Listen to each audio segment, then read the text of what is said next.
दूर की बात है, उनके पास बैठना भी नहीं, उनके करीब भी नहीं जाना बोल रहे। किन के करीब नहीं जाना, किन के पास नहीं बैठना? जो लोग तुम्हारे रब की आयतों के साथ, कुरान के साथ मजाक करने वाले, कुरान की आयतों के साथ कुफ्र करने वाले, उनके मजलिस में नहीं बैठना। अब उनके फंक्शन में नहीं, उनके बैठे हुए जगह पर भी जाके नहीं बैठना। अब रब की आयतों के साथ कुफ्र करना बोले तो क्या, मजाक करना बोले तो क्या?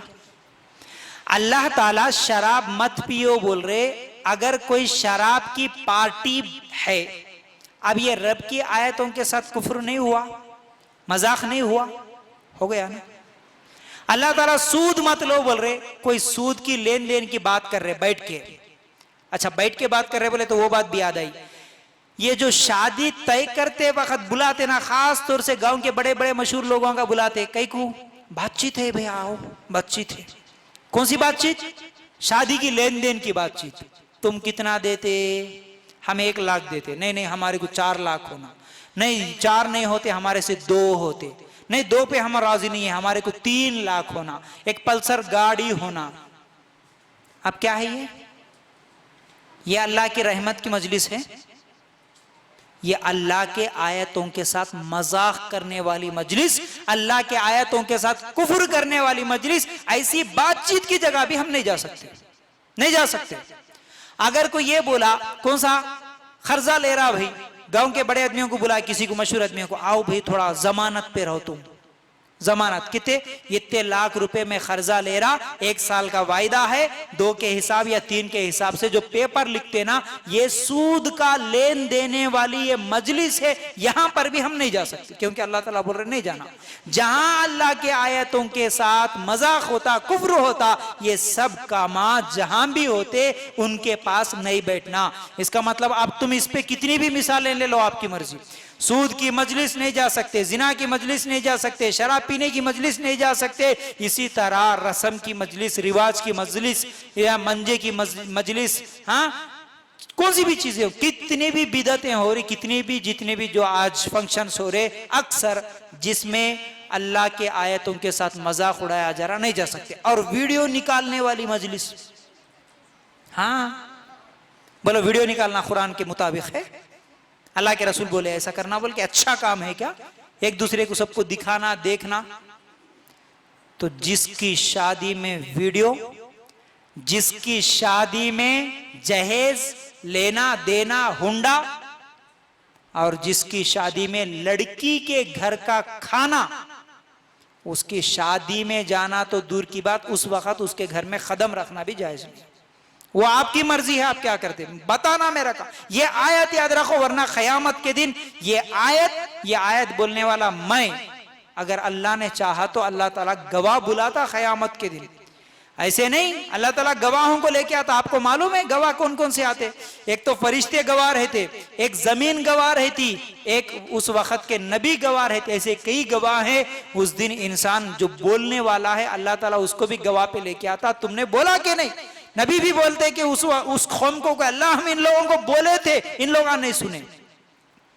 याद रखो ये सब मजलिसें हराम मजलिसें, जहां पर नबी के हुक्म के खिलाफ, अल्लाह के आयतों के खिलाफ जहां पर अमल हो रहा, बड़े शौक से वलीमा की दावत बोल के जाते, बड़े शौक से क्या है शादी की दावत बोल के जाते, रिश्तेदार बोल के जाते। खबर में नहीं आता रिश्तेदार, मन रब्बू का बोल के फरिश्ता पूछता ना, जब बोलो रिश्तेदार कौन, तो भी आके याद दिला रहे बा बोल के बोलो, आके बोलता हूँगा, मट्ठी डाल के भाग जाता, तू कौन की मैं कौन की बोलता।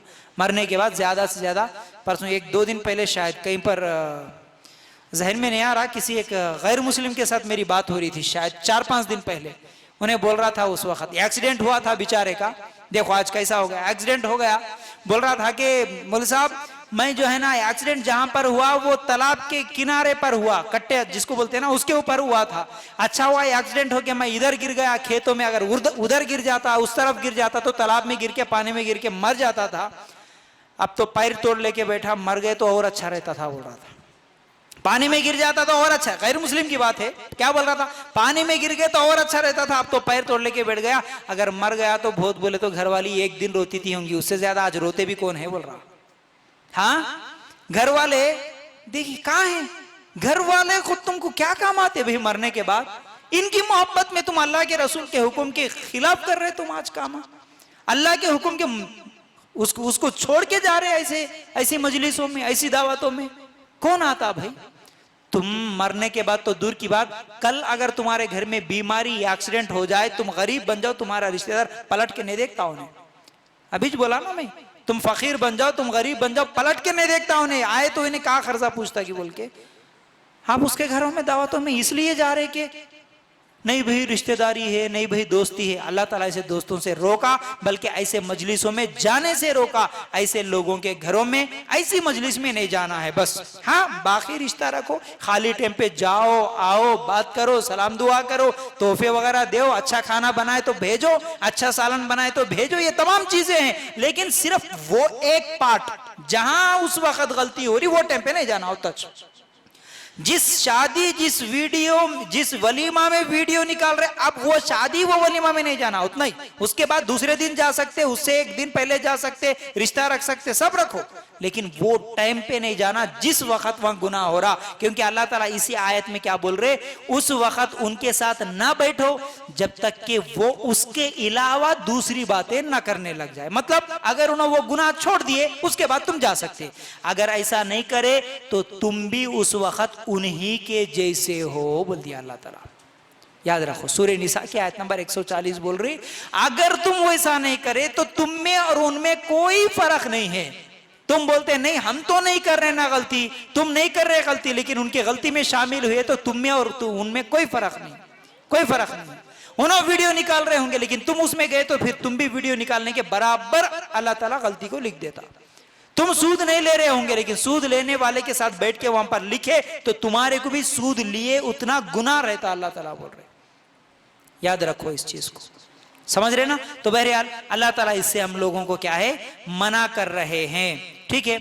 इसी तरह क्या है, अब फायदा इसका और नुकसान इसका, इंशाल्लाह ये दो चीजें, दो वाकयात बता के मैं आप लोगों के सामने बात को खत्म करूंगा। फायदे तो हम लोग कई सुन चुके, और हमको सीरत अगर देखेंगे तो नबी करीम सल्लल्लाहु अलैहि वसल्लम के सहाबा कई ऐसे थे, जैसा कि सफवान बिन उमैया रजी अल्लाह ताला अन्हु फतेह मक्का के वक्त भाग गए थे, पूरे लोग इस्लाम कबूल कर रहे लेकिन ये सहाबी भाग गए थे, तो दूसरे सहाबी क्या करे जिनका नाम उमैर बिन वहाब था, उन्होंने क्या करे उनको पकड़ के लेके आए, दोस्ती थी, इन्होंने मुसलमान बने लेकिन उन्होंने मुसलमान नहीं बने, उनको पकड़ के लाए, बोले कि अल्लाह के रसूल प्लीज इसको छोड़ दो ना, इसे कुछ भी मत बोलो, इसको मैं अमान देता हूँ। उनकी बीवी पहले से इस्लाम कबूल करी थी, लेके आए, दोस्त को नजदीक रखे, 2-3 दिन गुजरे, अल्हम्दुलिल्लाह उन्होंने क्या है इनकी बातें सुनकर दीनदारी क्या